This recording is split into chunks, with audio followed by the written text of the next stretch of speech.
All right, joined now by King County Councilmember Girmay Zahilay. How are you today? I'm doing well, sir. How about yourself? I'm doing okay. I mean, I wish I was talking to you under different circumstances, but as a council member, unfortunately, it's usually like the ring the alarm when we get you here on the show. But today is a bit something a bit different, though, and it really doesn't have to do exactly with your direct constituents there in our district who you represent, but this has to do with another council member, and what is it, District 3, and that would be Eastern King County, and a mailer that went out that had your image on it. Why don't you tell us about it? Well, the other night, somebody texted me a picture to my phone saying, "Hey, we just received this mailer that has your face on it."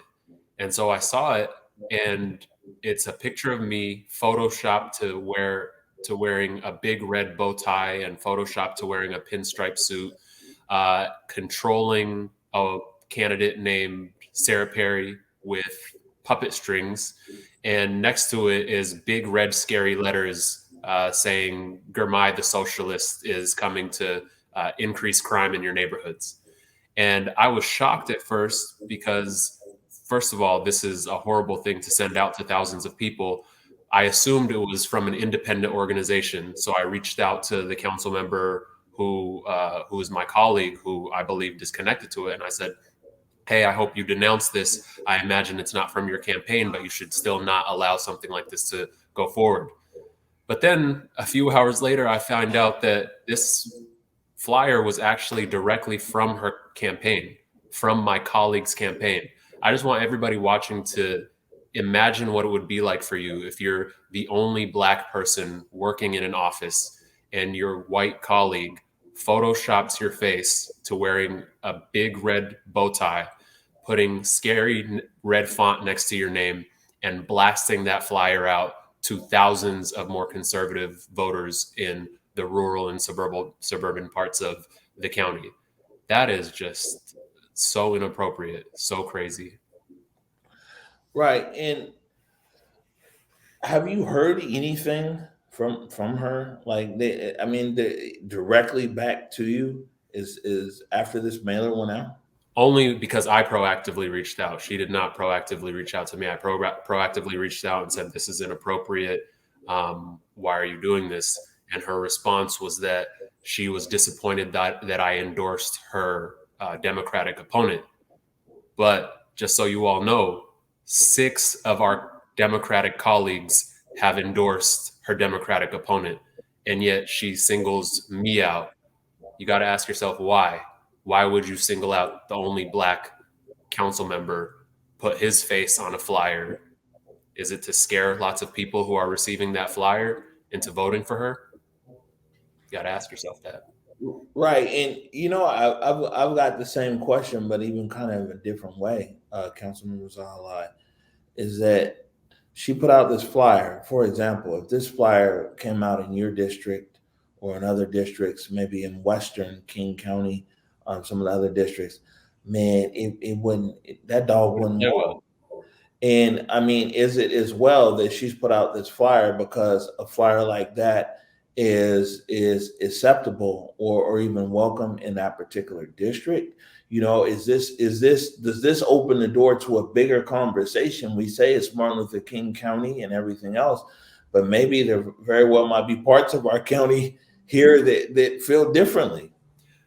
Omari, we don't have to guess about that question that you're asking about whether it was strategically used for her district because there's a different political or demographic makeup in her district.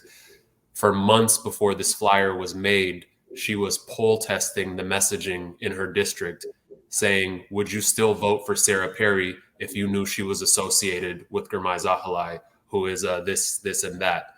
And so once she got back the poll results showing that messaging was effective in scaring points her way, she decided to go ahead and use my image in the way that she did. I'll be honest with you. Like for me, and man, I've been trying to stay out of this races and everything else. And you're not even running. You're not up for right now. This was I'm not even in that, which is the crazy part. That like, why are you using my face? I'm not in that race. Yeah, you're not even running. You're not even running. And I mean, it just seems to me, council member, that I think one of the main reasons I wanted to talk to you is, yes, you're an elected official, but just like as a black man and as a big loud black man, I've been people have put my face up over the years, not quite like your flyer, but you get what I'm saying. People have put me out there to be the image of fear and the image of all these other things that people think, their misconceptions about black people. Let me ask you this: as I hear you talking about what happened, but I haven't heard you talk about how it made you feel as an elected official and as Girmay Zahilay. It made me feel betrayed and disappointed that my own coworker, who I've never said anything negative about publicly, would do this to me and target me in this way. It made me feel disappointed. It made me feel mad. And honestly, it also made me a little bit fearful because in my 2 years on the council, I've gotten plenty of racist, xenophobic messages directed towards me. Some of them have been threats.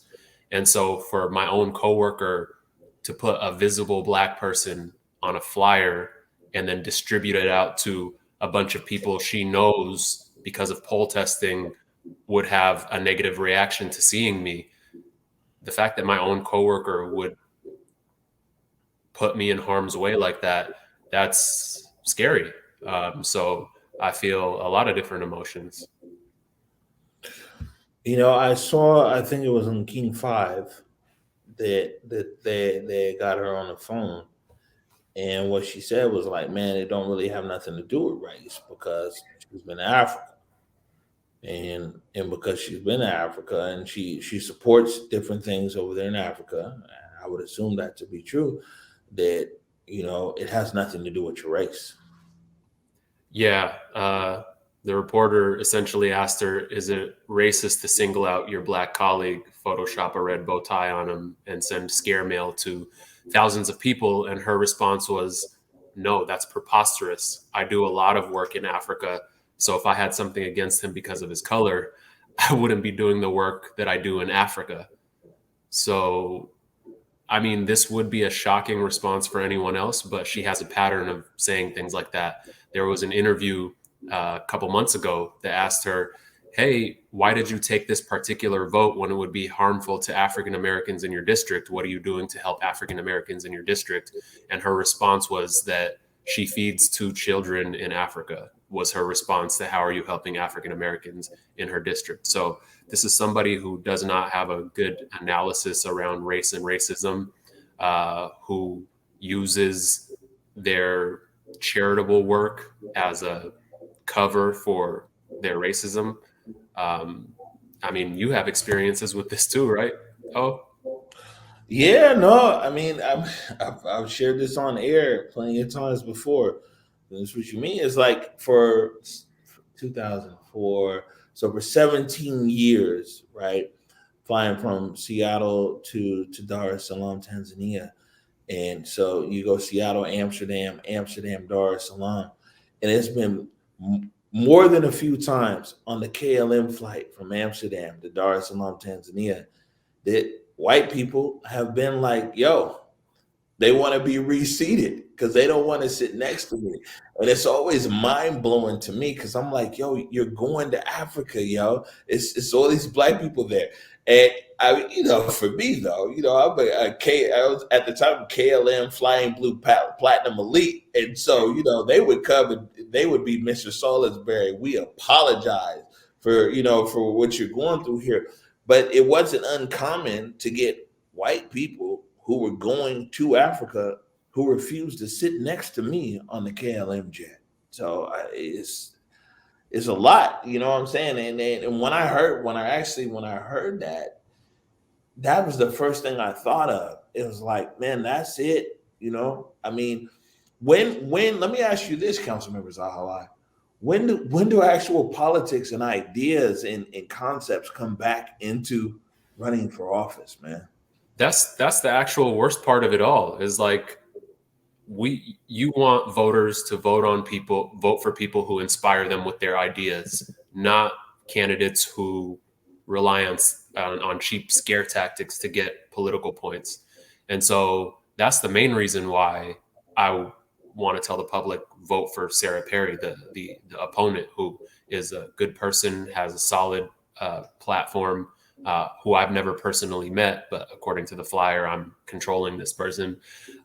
So I agree with you, O. We need to have people rely on their ideas and their demonstrated work history to win campaigns, not using these Trump-style tactics to just create a circus and to create fear to earn cheap political points. Right, and I just want to throw this out here before I let you go. And I don't know if you have an answer or a comment for it, but we've been saying on the Morning Update show for a long time that we should get to know our neighbors in the city of Seattle and in King County. And I think that a lot of times in Seattle proper, and just bordering Seattle and some of the cities even that you represent, that we don't understand that even in our county, let alone we always want to look down south and, oh, this is what they're doing over there. This is, this state or this whatever.